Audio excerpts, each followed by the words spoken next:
नमस्कार। आज एक बार फिर आप सभी के सामने उपस्थित हैं। बात करते हैं आज फ्रीडम ऑफ स्पीच की। क्या freedom of speech hate speech में बदल सकता है?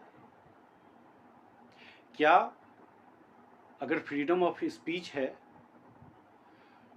तो लोगों को अपने कर्तव्यों का भी ध्यान होना चाहिए कि उनकी बोली से, उनकी भाषा से अगर कोई आहत हो रहे हों तो उस तरह का कभी वो ना बोलें, ऐसी बातें ना कहें जिससे कि दूसरे की भावनाओं को आहत पहुंचाएं।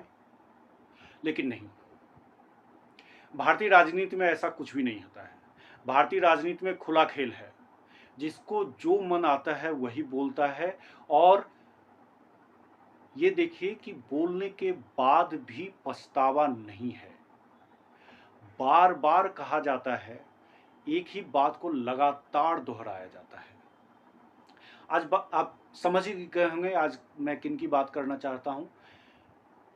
बात है तमिलनाडु के एक मिनिस्टर की, जिन्होंने एक ऐसी बात कह दी है जो उन्हें नहीं कहना चाहिए था। मेरे हिसाब से नहीं कहना चाहिए था। उन्होंने सनातन धर्म को खत्म करने की बात की है। उन्होंने सनातन धर्म की तुलना डेंगू और मलेरिया जैसी बीमारियों से की है। अब इस पे क्या कहा जाए। उन्होंने जो ये बात कही है उसका प्रभाव तो पड़ना ही था। जो अभी सत्तारूढ़ पार्टी है बीजेपी, वो इसी ताक में रहती है कि उसे कुछ मुद्दे ऐसे मिल जाएं जिस पे कि वो फिर खेल जाए। अब उन्होंने इस मुद्दे को ऐसे लपका है कि विपक्षी गठबंधन के नाकों चने चबाने पड़ रहे हैं। बैठे बिठाए उन लोगों ने बीजेपी के पास एक ऐसा मुद्दा दे दिया है जिस पे पूरा का पूरा 2024 का इलेक्शन लड़ा जाएगा। मैं आज आपको ये कह दे रहा हूँ। प्राइम मिनिस्टर ने भी अपने भाषण में कह दिया है कि सनातन धर्म को खत्म करने वाले खुद मिट गए। किसी की हैसियत नहीं है कि सनातन धर्म को खत्म कर दें।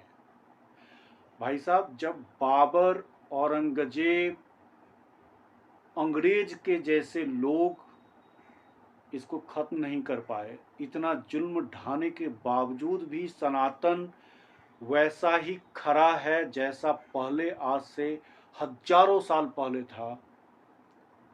ये लोग क्या कर सकते हैं? मूर्ख हैं। मैं तो कहता हूं कि इनकी इसी मूर्खतापूर्ण बातों से बीजेपी को फायदा हो रहा है। इन्होंने एक गठबंधन बनाया जिसका नाम दिया इंडिया अलायंस।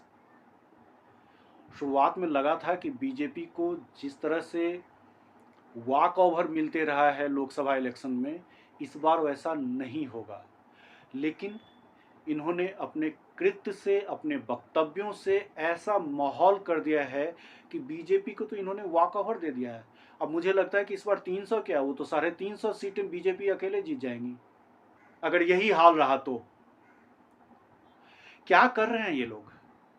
क्या इन्हें मजबूर किया जा रहा है? किसी ने इनको कहा है कि भाई आप ऐसी बातें कहिए जिससे कि बीजेपी को फायदा हो? याद कीजिए 2014 से पहले का कांग्रेस पार्टी के कुछ नेताओं का वक्तव्य। मोदी पे पर्सनल अटैक, बीजेपी पे अटैक, हिंदू धर्म पे अटैक। नतीजा बुरी तरह से हार गए।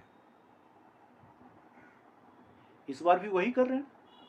अरे भाई साहब, इतने सालों में आपका ना आपने अपना कोई विजन एस्टैब्लिश किया है, ना आपने अपना कोई कॉमन लीडर एस्टैब्लिश किया है। किस आधार पे आप चुनाव में जा रहे हैं? कैसे लड़ेंगे?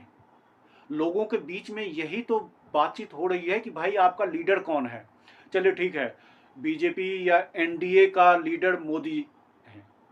आपका लीडर राहुल गांधी, केजरीवाल, ममता बनर्जी, मल्लिकार्जुन खड़गे, शरद पवार, कौन? वो एक रैपर गाना गाई थी ना, मैं नहीं तो कौन बे। बीजेपी में तो है ये। मोदी मोदी नहीं तो कौन? आपके यहाँ कौन?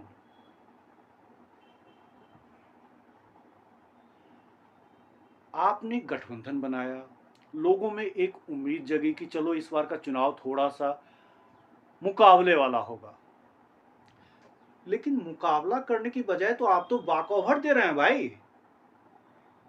अभी जो मीटिंग हुई है उस मीटिंग में आपने, उस मीटिंग का लबो-लुआब ये था कि हम 14 एंकरों को बायकॉट करेंगे। लो कर लो बात। बायकॉट करने से क्या होगा? कितनी लोकसभा सीटें आपकी बढ़ जाएंगी? जहां सरकार बनाने के लिए सीटों की जरूरत होती है, आप कुछ वैसा कीजिए ना। कौन से एंकर के बायकॉट करने से आपकी सीटें बढ़ जाएगी? थोड़ा एक बार मुझे बता दीजिए, या देश की जनता को बता दीजिए। मैं तो अदना सा पत्रकार हूं भाई, मुझे बताने से कोई फर्क नहीं पड़ेगा। पूरे देश की जनता को ये बता दीजिए कि इन एंकरों के बायकॉट से मुझे इन इन सीटों पे फायदा होगा, मैं ये सीट जीत सकता हूं या जीत सकती हूं, जो उनके उस सीट से खड़े होंगे। क्या मजाक बना रखा है? एक बार इमरजेंसी लागू करके आपने देखा देश में, वहीं से आपका डाउनफॉल शुरू हुआ था। एक दो इलेक्शन को छोड़ के आपका जो डाउनफॉल है कांग्रेस पार्टी की, इमरजेंसी के बाद से ही शुरू हो गई थी। अगर इमरजेंसी लागू नहीं करते, जनता पार्टी नहीं बनती। जयप्रकाश नारायण के जो आजकल चेले लोग हैं, जो बड़े बड़े पोस्ट पे हैं, बड़े पॉलिटिशियन हैं, सब वहीं से निकले थे। और आपकी उन्हीं लोगों ने मिट्टी पलीद की है पूरे देश में। आप फिर एक बार उन्हीं लोगों के साथ मिल गए, ठीक है, मिल लीजिए, लेकिन कुछ विजन तो लेके आइए। क्या है आपका विजन? यही 14 एंकरों का बायकॉट, ये है आपका विजन? मीडिया का बायकॉट, ये है आपका विजन? आप में जो कमी है उसको दूर करने की कोशिश कीजिए ना, या और ज्यादा कमियां आप अपने अंदर समाहित कर ले, उससे क्या होगा? आपका जो एक पर्सपेक्टिव बन रहा है, वो एक पर्सपेक्टिव ये बन रहा है कि आप अक्षम्य हैं, नकारा हैं, चुनाव लड़ने के काबिल नहीं हैं। आप चुनाव को मजाक ले रहे हैं। और किसके सामने मजाक ले रहे हैं?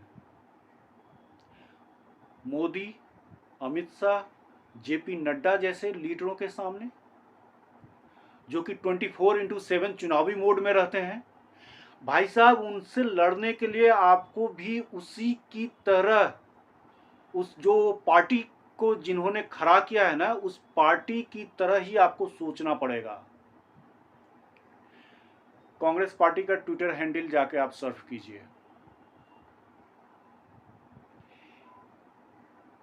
बॉडी अच्छी है, टी शर्ट पहन के चल रहे हैं, ठंड नहीं लग रही है, इसीलिए पीएम बन जाए। है क्या कर रहे हैं आप? खुद का मजाक बन रहे हैं। आपके पास इतने सारे मुद्दे हैं देश में, उसको लेके आप सड़क पे उतरिए, मोदी सरकार का विरोध कीजिए। आपने मणिपुर पे सरकार को बहुत बेहतरीन ढंग से घेरा था, सरकार बैकफुट पे आ गई थी,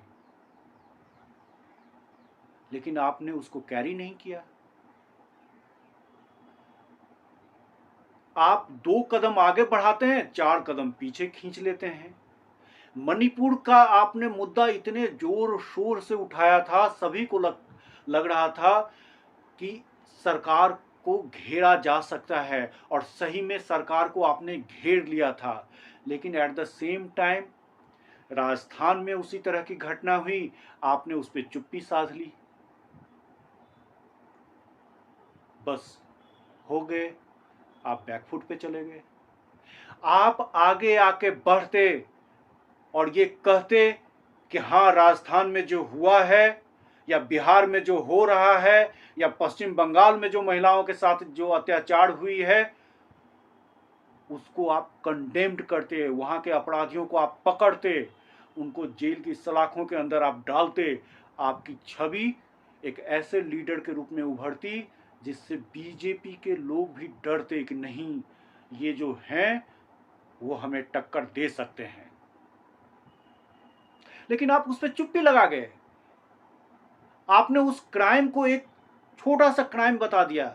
भाई साहब, महिलाओं के अगेंस्ट में जो क्राइम होता है वो सभी जगह वही क्राइम होता है, उसकी इंटेंसिटी उतनी ही होती है। आपने एक क्राइम को बड़ा बना दिया, एक क्राइम को छोटा बना दिया, जिससे कि आपकी भद पिट गई।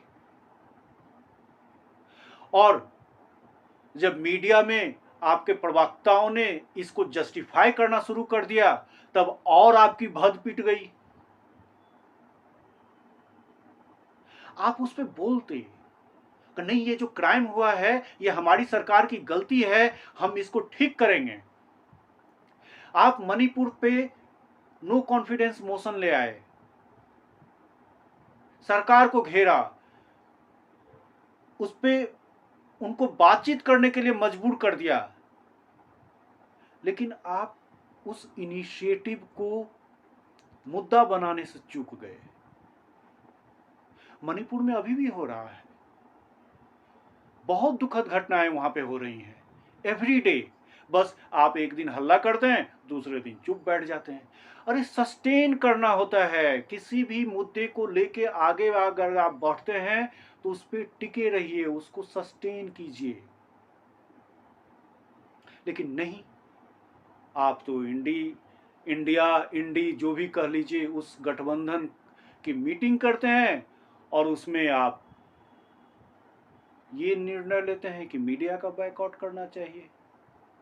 क्या मजाक बना दिया है आप लोगों ने। इतनी मतलब बचकानी डिसीजन की उम्मीद तो मुझे तो कम से कम नहीं थी, और मेरे जैसे बहुत सारे लोग हैं जिनको इसकी उम्मीद नहीं थी। ये आपका फैसला है, आप किसी के शो में नहीं जाना चाहते हैं मत जाइए। बीजेपी के प्रवक्ता भी बहुत सारे शो में नहीं जाते हैं, उन्होंने भी बायकॉट किया था, आप भी कर रहे हैं। आपने कोई नई बात नहीं की है, आपका तो ये इतिहास रहा है। इमरजेंसी लगाया आपने, मीडिया कर्मियों को वो भी याद है। और मैं उन दिनों जिस ऑर्गेनाइजेशन के विरुद्ध पूरा का पूरा सिस्टम काम कर रहा था, मैं उस ऑर्गेनाइजेशन में काम कर चुका हूँ। मेरे सीनियर्स ने बताया कि उस दरमियान किस हालात में वो लोग रिपोर्टिंग करते थे, कैसे कैसे एक से एक कहानियां हैं। लेकिन पिछले बातों को आप भूल के नई बातों को आप देखिए कि आप और पीछे ही जा रहे हैं। मीडिया का बैकआउट, ये बचकानी हरकतें हैं मेरे हिसाब से, इससे आपको कुछ भी हासिल नहीं होगा। और सबसे बड़ी बात है कि आपके इंडी अलायंस में वो लोग हैं जिनकी पूरी की पूरी राजनीति इमरजेंसी के विरोध पे टिकी हुई है। लालू यादव मीसा में बंद हुए थे, उन्होंने अपनी बेटी तक का नाम मीसा ही रखा हुआ है, वो आपके साथ हैं। नीतीश कुमार, वो आपके साथ हैं। समाजवादी पार्टी, उसके बाद आप ममता बनर्जी, खैर ममता बनर्जी तो आप ही के साथ थे, छोड़ के आपको चले गए। शरद पवार आप ही के साथ थे, आपको छोड़ के चले गए, उन्होंने अलग पार्टी बना ली। इतने दिग्गज नेता आपके साथ हैं और फिर इस तरह का डिसीजन। पता नहीं आप लोगों का सलाहकार कौन है, मुझे तो नहीं लगता है कि जिन्होंने ये सलाह दिया है वो कोई बहुत मतलब out of the box idea लेके आए हैं। इससे कुछ हासिल नहीं होगा। हाँ, इससे ये होगा कि कुछ दिनों के लिए आपके जो प्रवक्ता हैं वो एक्सपोज होने से बच जाएंगे। वो जब जाते थे इन एंकरों के शो में तो उनके पास कुछ कहने को होता नहीं था, क्योंकि ना तो आपके पास विजन है, ना आपके पास कोई डॉक्यूमेंटेशन है, ना आप क्या करना चाहते हैं ये है, ना ही आपके पास बीजेपी के एगेंस्ट, बीजेपी सरकार के एगेंस्ट जो आप आरोप लगा रहे हैं उसका कोई कंक्रीट एविडेंस है। आपके पास क्या है? सिर्फ एक लीडर को येन केन प्रकारेण प्रमोट करने का तरीका। बीजेपी तो इसी ताक में है कि इस पूरे गठबंधन का लीडर राहुल गांधी को बना दिया जाए, और जैसे ही आप ये बनाएंगे, यकीन मानिए आपकी चुनाव में हार निश्चित है। और यही रीजन है, इंडी गठबंधन में जितने भी दल हैं सभी ये जानते हैं कि अगर किसी एक लीडर को मोदी जी के सामने प्रमोट किया, चाहे वो राहुल गांधी जी हों, चाहे केजरीवाल जी हों, चाहे नीतीश कुमार जी हों, कोई भी हो, वो टिक नहीं पाएंगे, क्योंकि आपके पास लोगों को समझाने के लिए कुछ भी नहीं है। जो मुद्दे आपने उठाए हैं लोगों से रिलेटेड मुद्दे नहीं हैं, जो आम जनमानस से मुद्दे हैं उसको आपने अभी तक छुआ तक नहीं। बेरोजगारी का मुद्दा, महंगाई का मुद्दा, इंफ्रास्ट्रक्चर डेवलपमेंट का मुद्दा, बहुत सारे ऐसे मुद्दे हैं लोकल लेवल पे, नेशनल लेवल पे, उसको आपने छुआ तक नहीं। आप सिर्फ अपने लीडर को प्रमोट करने में लगे हुए हैं। अरे लीडर को प्रमोट करने से अच्छा है कुछ ऐसे मुद्दों पे सरकार को घेरिए, जैसे आपने मणिपुर के मुद्दे पे घेरा था, तो कुछ बात बने। मीडिया का बैकआउट करने से कुछ भी नहीं होगा। मेरी सलाह यही है कि आपको एक मंच मिलता है, उस मंच पे जाके आप अपनी बातें जितनी दमदार ढंग से रखेंगे उससे आपका फायदा होगा, बनिस्पत वहां पे आप न जाने से। आज के लिए इतना ही। आप सभी से अनुरोध है कि इस चैनल को लाइक करें, सब्सक्राइब करें और कमेंट्स करें।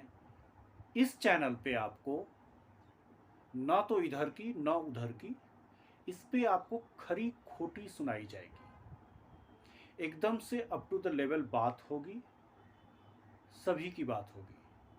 कांग्रेस गलती करेंगे तो कांग्रेस की, बीजेपी वाले गलती करेंगे तो उनकी बात होगी। कांग्रेस अच्छा करेंगे तो उसकी बात होगी, बीजेपी अच्छा करेगी तो उसकी बात होगी, नीतीश की बात होगी, लालू की बात होगी। सभी जितने भी पॉलिटिकल लीडर्स हैं उनकी अच्छाइयों की बात होगी, उनकी बुराइयों की बात होगी। हम डंके की चोट पे किसी की अच्छाई दिखाएंगे तो किसी की बुराई भी बताएंगे। ना तो कभी डरे हैं ना कभी डरेंगे। यही इस चैनल का मूल मंत्र है। जो कहेंगे सच कहेंगे, सच के सिवा कुछ भी नहीं कहेंगे। ना डरे हैं ना डरेंगे। धन्यवाद। इस चैनल को सब्सक्राइब कीजिए, प्लीज़ प्लीज़ इसे सब्सक्राइब कीजिए। Thank you.